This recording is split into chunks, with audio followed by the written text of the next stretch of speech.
Hello guys, pauwi na kami yan. Natid kami ng pinaglilinisan namin sa bahay.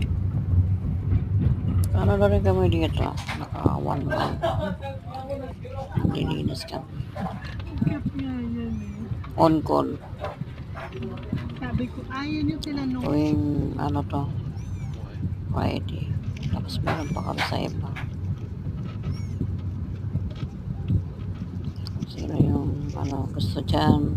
Malinis na.